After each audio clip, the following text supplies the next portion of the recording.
Couples Therapy, Anxiety in Relationships and Codependency, 2 books in 1.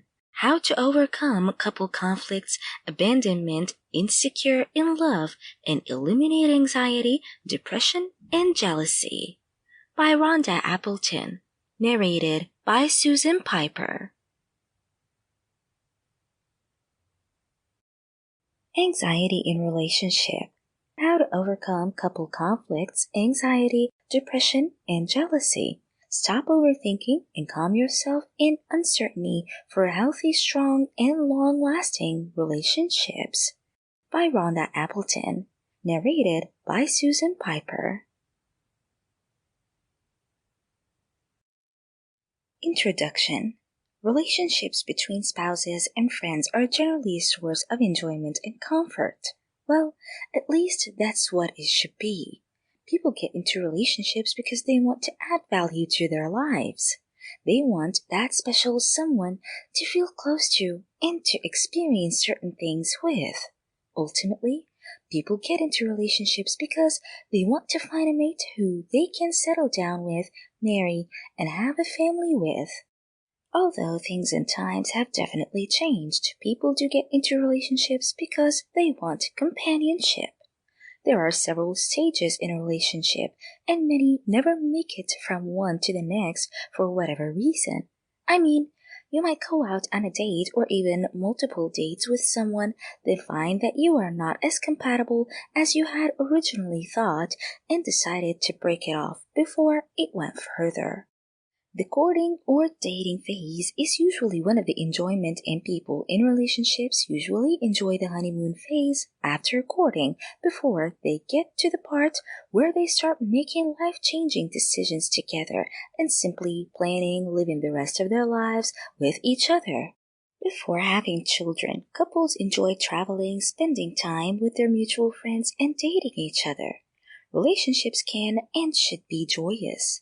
They should add value to our lives.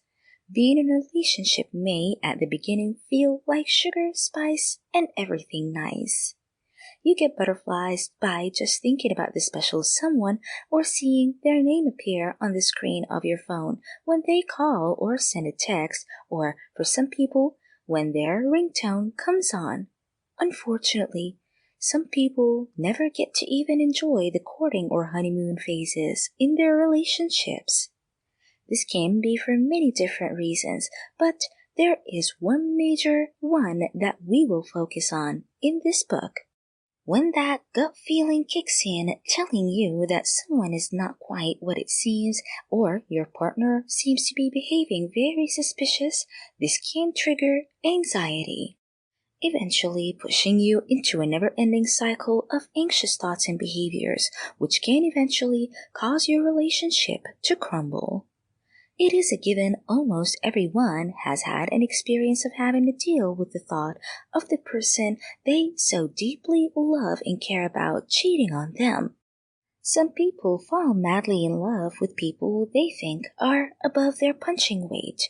You know, a boy who considers himself a 4, then starts dating a girl who he considers to be a 10, then end up feeling insecure from the very start of the relationship. Additionally, there are those people who never experienced any form of positive relationship and therefore have no idea what that looks like. These situations often result in these individuals feeling anxious when they get into relationships. While some levels of anxiety in relationships can be okay, it isn't always. Some people may get anxious when getting ready for a date, wondering whether what they will wear will be enough, attractive enough, pretty enough, and this can be okay. However, some people may experience recurrent anxiety while they are in a relationship, even from the very start of the relationship. This is known as relationship anxiety or relationship-based anxiety. It includes feelings of deep concern about a romantic relationship, and unlike other types of anxiety, there are presently no real guidelines on how to diagnose and treat it. This is not to say that there isn't a fixed way of treating such anxiety, but what this book will show you is that there Sample complete. Ready to continue?